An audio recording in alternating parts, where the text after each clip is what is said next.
네, 안녕하십니까. 제가 맨날 이 오픈 브리핑 대타로 나오다 보니까 음악을 틀어줄 사람이 없어요. 제가 나올 때는 항상 이렇게 밋밋하게, 조용하게 등장을 합니다.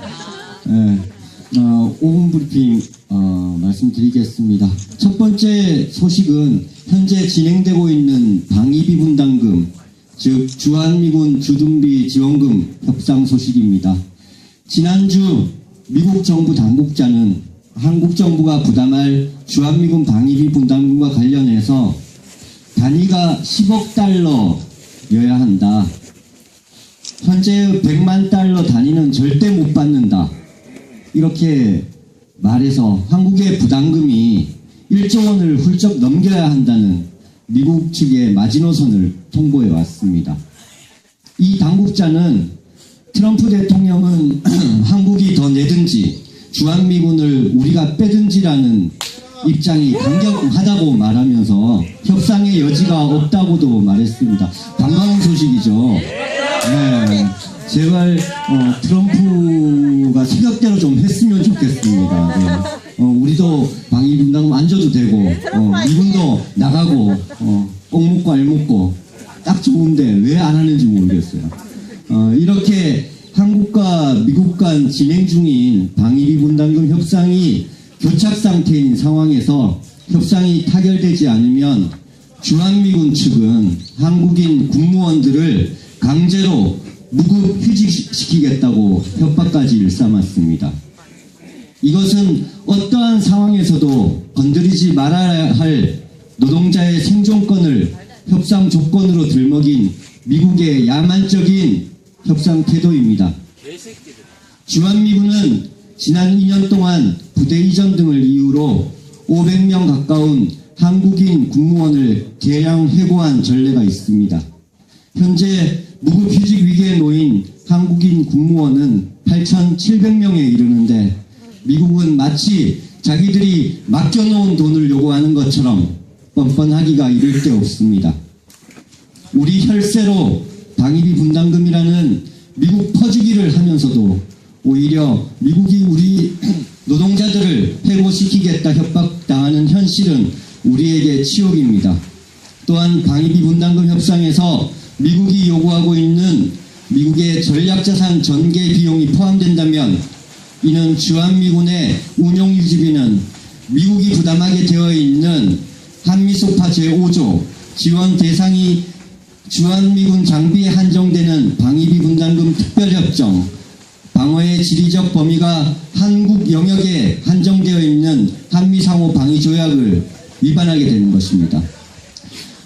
북한도 미국의 주한미군 방위비 분담금 증액 요구에 대해 의미 있는 일가를 했습니다. 북한은 미국의 주한미군 방위비 분담금 증액 요구에 대해 현재의 한반도 정세에 맞지 않는다며 비판했습니다. 오늘자 북한 노동당 기관지 노동신문에서는 미국이 방위비 분담금 특별협정이 개정될 때마다 남조선 당국의 방위비 분담금을 늘릴 것을 강박해서 미군 유지비를 눈덩이 굴리듯 불려왔다는 것은 잘 알려진 사실이라며 이것은 남조선을 우방이 아니라 탐욕 충족을 위한 대상으로 여기는 미국의 속마음을 잘 보여주고 있다고 일갈하고 반세기 이상이나 남조선을 강점하고 있으면서 수많은 해를 끼친 미국으로서는 오히려 남조선 인민들에게 막대한 보상을 해야 마땅하다고 주장했습니다. 특히 미국이 방위비 분담금 증액을 요구하고 있는 것은 조선반도의 현 긴장 완화 흐름에 배치된다며 남북 북미 대화 진전과 관계 개선의 기류에도 어긋난다고 비판했습니다.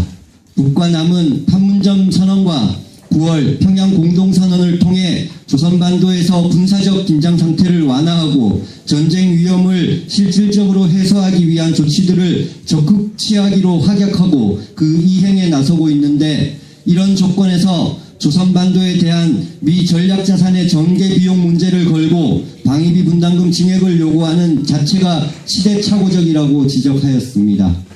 이제는 미국에 주던 어마어마한 방위비 분담금 지급을 중단하고 그 돈을 해고로 협박받는 우리 군무원들 일자리 마련하는 데 쓰고, 수많은 비정규직 노동자들 정규직화하는 데 쓰고, 최저임금 올리는 데 쓰면 우리 국민들의 기본적인 삶이 나아지지 않겠습니까? 맞습니다. 네, 두 번째 소식입니다. 미중 간의 군사적 대결이 격화되는 가운데 긴장이 고조되고 있습니다. 그동안 우리는 한반도에 배치된 사드가 북한의 핵과 미사일 방어용이 아니라 대중국용이라는 사실을 알려왔고, 우리와 상관없는 미중 간의 대결이 격화되고 분쟁이 발생할 시 한반도에 배치된 사드가 미국을 향한 중국의 탄도미사일을 탐지하고 그 탐지 정보를 미국에 실시간으로 제공하게 되어 우리의 의사와 상관없이 미국 편에서 자동적으로 그 분쟁에 휘말리게 되며 또다시 강대국들의 대리 전쟁터가 될 수 있다고 경고해 왔습니다. 최근 중국은 미국 전역을 타격할 수 있는 최대 사정거리 15,000km에 달하는 신형 다탄두 대륙간 탄도미사일 3개 기종을 배치했고, 2020년까지 미국의 항공모함을 무력화할 수 있는 신형 탄도미사일들을 배치할 계획이라고 합니다. 그동안 우리가 우려하고 경고했던 미중 간의 군사적 대결이 벌써 눈앞에서 이렇게 준비되고 있는데, 아직도 우리 땅에서 화근이 될 사드 유지 운영을 용인하는 것은 결코 묵과할 수 없습니다. 지금이라도 당장 거짓과 폭력 속에 배치된 미국의 전략무기 사드를 철거해서 사드로 인해 우리가 덮어쓰게 될 대결과 전쟁의 위협을 해소하고 한반도와 나아가 동북아의 평화로운 공존을 위해 대화와 협력의 길에 나서야 합니다. 맞죠? 네. 세 번째 소식은 성주 김천 소식입니다.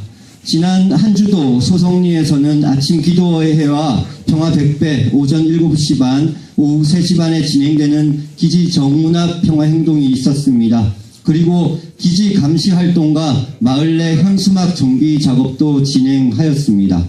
매주 화요일을 투쟁 환경 정비하는 일하는 날로 정하고 마을 내외에서 현수막 깃발 관리, 청소 등을 진행하기로 하였습니다. 격주 화요일 저녁 7시 소성리에서는 웃음치료가 진행됩니다. 장기간의 사드 투쟁으로 상처받은 어르신들에게 모처럼 활짝 웃는 귀중한 시간이 되고 있습니다.